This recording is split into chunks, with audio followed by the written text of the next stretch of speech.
Angela کو خدا حافظ کہنے کے بعد ربیہ اس کمرے میں پہنچی جہاں مائیکل کی لاش پڑی تھی اور اس کا خون قالین پر منجمد ہو چکا تھا۔ اس کی شکل سخت ہیبت ناک بن چکی تھی۔ ربیہ نے دوسرے کمرے سے ایک چادر لا کر اس کے منہ پر ڈال دی اور خود ایک کرسی پر بیٹھ گئی۔ تھوڑی دیر بعد اسے سیڑھی پر کسی کے پاؤں کی آہٹ سنائی دی۔ کسی نے دروازے کے قریب پہنچ کر کہا، آقا بہت دیر ہو گئی، کوتوال کے آدمی آپ کے متعلق پوچھ رہے ہیں۔ ربیہ اپنے دھڑکتے ہوئے دل پر قابو پا کر اٹھی اور دروازہ کھول کر باہر جھانکتے ہوئے بولی، ادھر آؤ، میرے کمرے میں ایک شرابی کی لاش پڑی ہوئی ہے، دیکھو تم اسے پہچانتے ہو؟ سپاہی بدحواس ہو کر اندر داخل ہوا۔ ایک ثانیے کے لیے اس نے ربیہ کی طرف دیکھا اور پھر جھک کر کپڑا اٹھا دیا۔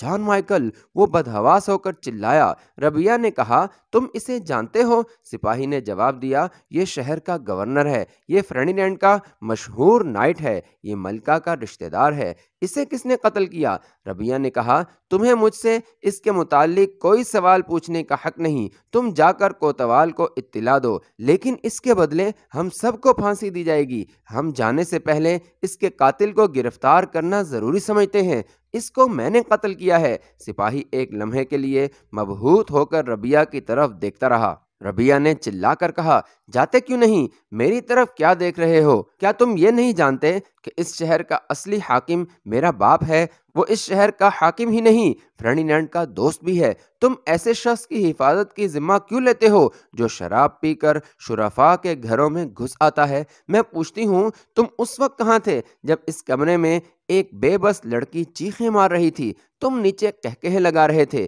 میں تمہیں حکم دیتی ہوں، جاؤ، ورنہ تمہارے لیے اچھا نہ ہوگا۔ اور دیکھو، جب تک کوتوال نہ آ جائے تمہارے کسی ساتھی کو اوپر آنے کی اجازت نہیں۔ سپاہی پریشانی کی حالت میں فیصلہ نہ کر سکا کہ اسے کیا کرنا چاہیے۔ وہ ربیہ کی طرف گھور کر دیکھتا ہوا باہر نکل گیا۔ سپاہی کو گئے تھوڑی دیر ہو چکی تھی اور ربیہ باہر کی گیلری میں کھڑی ہو کر نیچے جھانکنے لگی۔ اینجلا کے کمرے سے دروازہ کھٹکھٹانے کی آواز آ رہی تھی۔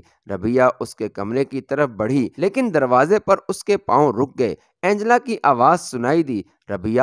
ربیہ کچھ دیر تذبذب کی حالت میں وہاں کھڑی رہی اور پھر دبے پاؤں واپس چلی آئی۔ گیلری کے کونے سے وہ تنگ و تاریک سیڑھیوں پر چڑھتی ہوئی مکان کی چھت پر جا پہنچی۔ چاند کی دل فریب روشنی میں اس نے چاروں طرف نگاہ دوڑائی اور پھر آسمان کی طرف دیکھنے لگی۔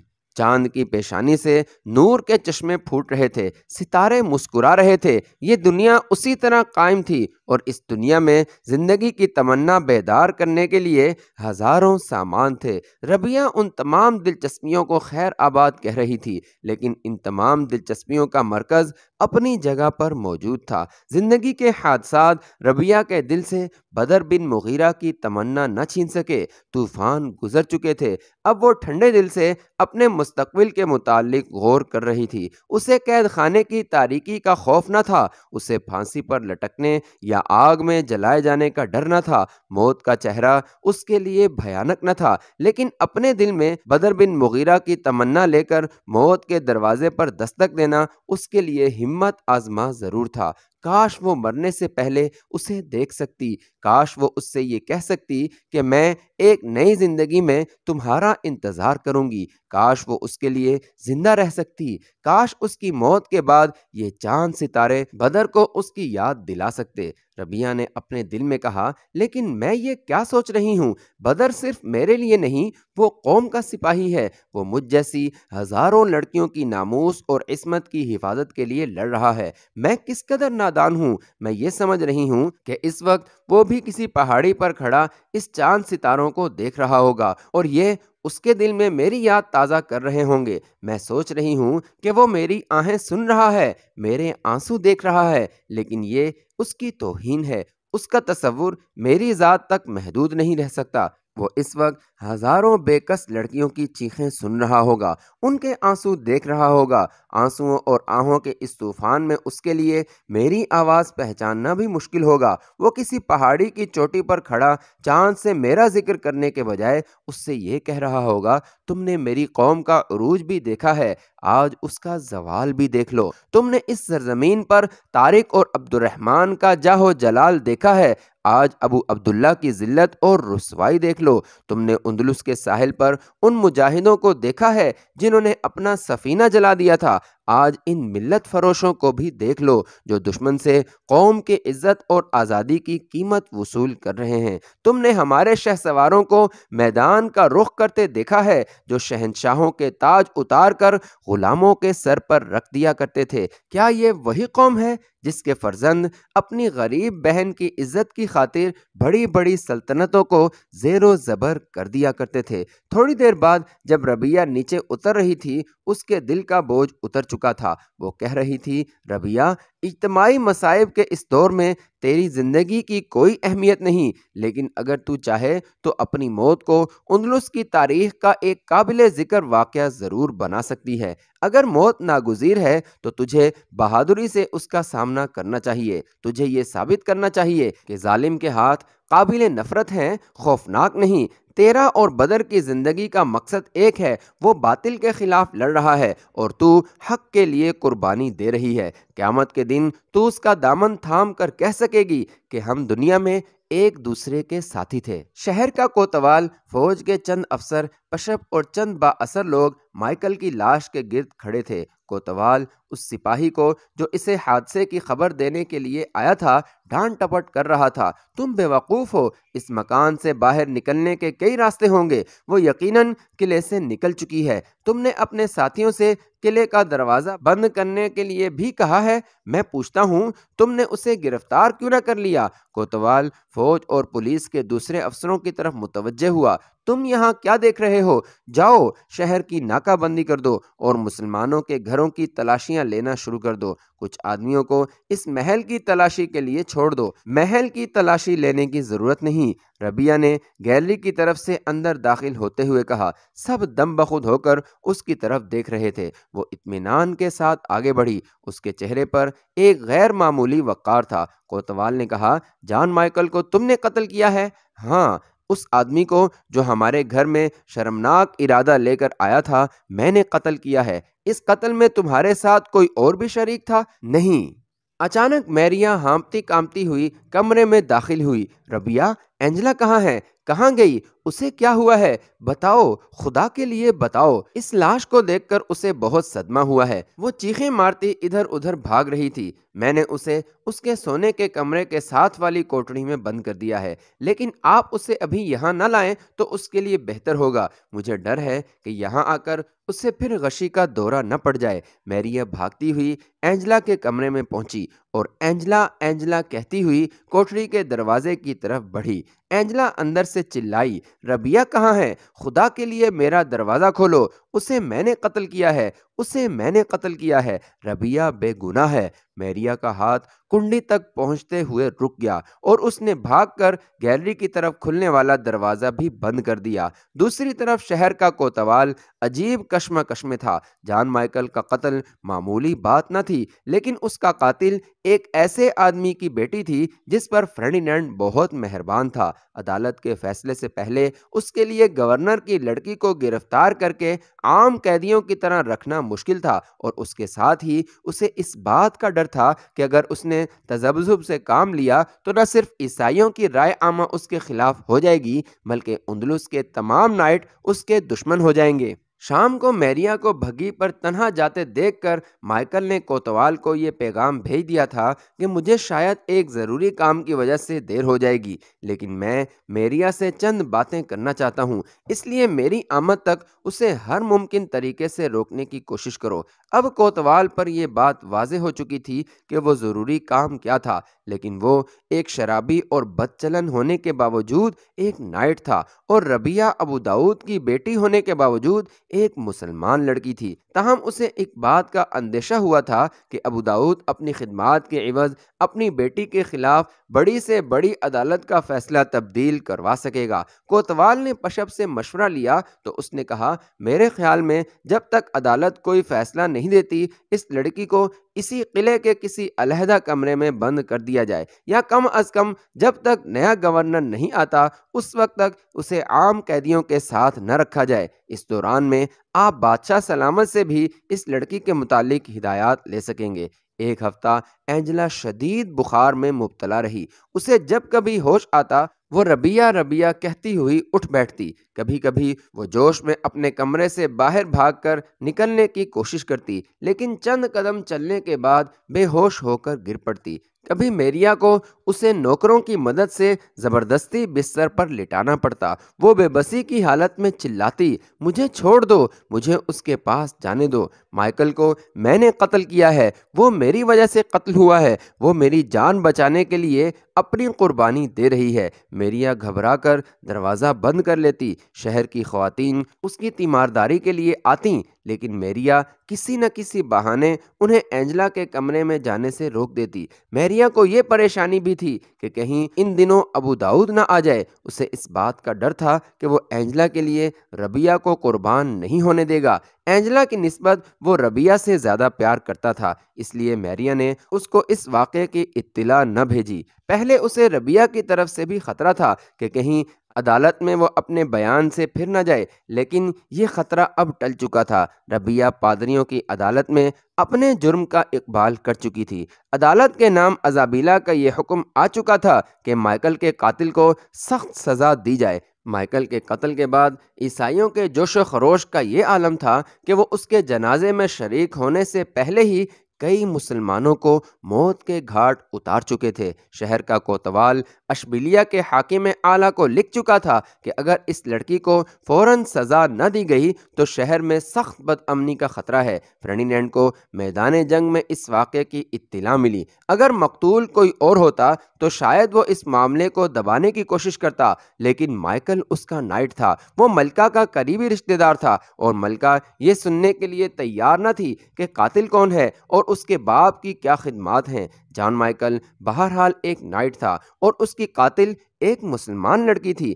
6 ماہ قبل اگر یہ واقعہ رونما ہوتا تو شاید فرڈینینڈ یا ملکہ ابو داؤد کی دل آزاری سے بچنے کی کوشش کرتے، لیکن اب اس سے کام لیا جا چکا تھا۔ اب اس کی انتھک کوششوں کے باعث اندلس کے ہر شہر میں کئی ملت فروش پیدا ہو چکے تھے۔ وہ سردار اور نام نہاد علماء جنہیں اہل غرناطہ میں انتشار ڈالنے کے لیے ابو داؤد نے تربیت دے کر بھیجا تھا، اب براہ راست فرڈینینڈ سے تعلق پیدا کر چکے تھے۔ وہ زیادہ انعام کے لالچ میں ابو داؤد کے بجائے فرڈینینڈ اور ملکہ کو اپنی کارگزاری سے مطلع کرتے تھے۔ بادشاہ اور ملکہ کو اب یہ اطمینان تھا کہ ان کے پاس سینکڑوں آدمی ایسے ہیں جو ابو داؤد کی جگہ لے سکتے ہیں۔ وہ یہ بھی جانتے تھے کہ غرناطہ کی رہی سہی قوت مدافعت کچلنے کے لیے انہیں سپاہیوں کی تلواروں کی بھی ضرورت ہے، اور اگر مائیکل کے قاتل کو سزا نہ دی گئی تو فوج میں بد دلی پھیل جائے گی اور بڑے بڑے نائٹ مخالف ہو جائیں گے۔